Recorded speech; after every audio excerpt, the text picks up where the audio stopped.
السلام عليكم ورحمة الله وبركاته. ازيكم يا شباب؟ عاملين ايه النهاردة؟ بإذن الله تعالى هنتعلم مع بعض ازاي نعمل فيديو احترافي في برنامج المونتاج كين ماستر ونضيف عليه تأثير صوتي ونعمل له مقدمة احترافية. يلا نبدأ. بسم الله الرحمن الرحيم. أولا لا تنسى الصلاة على النبي عليه الصلاة والسلام. اللهم صل وسلم وبارك على سيدنا محمد. بسم الله توكلنا على الله. نبدأ. نضغط على الأيقونة اللي في منتصف هذه، ثم نختار نسبة الجانب، ثم بعد ذلك نضغط على الوسائط حتى نختار الفيديو، وليكن هذا الفيديو.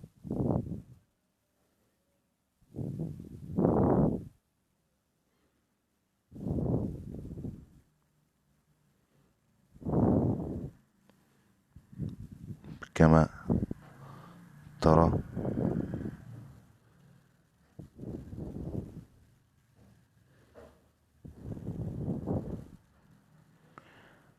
وليكن هذا الفيديو، ثم نضغط على علامة الصح. هذا الفيديو لو عايزين نكتم له الصوت نضغط على ايقونة التحكم في السرعة ثم نكتم الصوت. ايضا لو الصورة مقلوبة كمثل هذه الصورة نبدأ ان احنا نضغط عليها ثم نضغط على تناوب او انعكاس ونعدلها حتى تصبح ملائمة لنا. تمام كما نرى الآن. لو عايزين نضيف مثلا تأثير صوتي لهذا المنظر الطبيعي نضغط على صوتي ثم نختار موارد الموسيقى، وليكن نختار هذا المؤثر ثم نضغط على علامة الصح تلك. نضغط كذلك أضاف تأثيرا صوتيا كما ترى.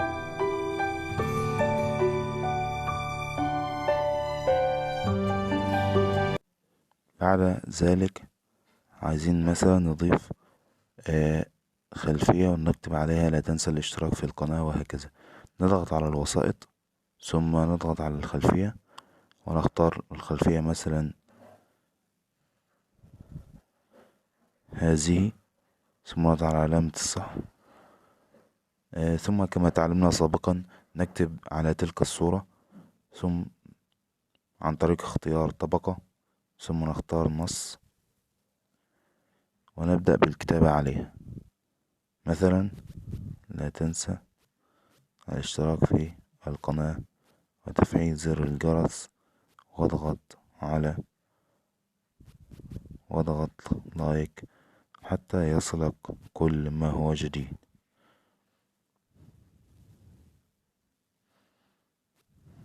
ثم نضغط على موافق. تظهر لنا عندنا زي ما احنا كنا عرفنا نكبرها او نصغرها زي ما احنا عايزين. نضغط على حجم الخط ثم نختار هذا الحجم. كذلك لو عايزين نضيف لها خلفية كما تعلمنا سابقا نضغط على لون الخلفية.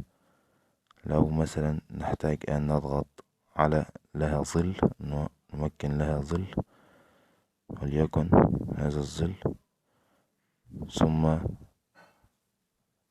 نضغط توهج حتى يصبح شكلها جميلا هكذا. لو تريد ان تختار خط عريض حتى يصبح شكلها جميلا كما ترى الآن، فهذه الأيقونة تجعل شكل الكلام جميل جدا. نضغط على صح كما ترى الآن. سنبدأ معك بتشغيل الفيديو. دي قبل الفيديو، الأربع ثواني اللي قبل الفيديو. بعد كده في هنا انتقال. المربع الأبيض ده عبارة عن انتقال. تختار مثلا أي انتقال من ده. تأثير الانتقال مثلا تحويلات ثلاثية الأبعاد ثم نختار على الصندوق نضغط على صح كما ترى الآن. نبدأ في تشغيل الفيديو. فتأثير الانتقال هذا بدأ معنا، تأثير جميل جدا وعبارة عن صندوق ذلك تمام. مثلا الفيديو دوت هذا في الآخر مشهد أريد أن أحذفه، ماذا أفعل؟ نشاهد مع بعض. تمام. أريد أن أتوقف عند هذا، ماذا أفعل؟ أضغط على الفيديو ثم أضغط على علامة المقص هذه ونعمل قص إلى يمين الإطار. إذا فعلنا ذلك الاختيار يقوم بقص هذا الجزء الصغير الذي على يمين الإطار. لو اخترنا القص إلى يسار الإطار سيقوم بقص هذا الجزء اليسار على يسار هذا القطار. نضغط طبعا قص إلى يمين الإطار فايش يظهر المصدر هكذا، ونقول قد عملنا ديليت لتلك المنطقة. تمام. هذا كتصميم فيديو احترافي مع بعض.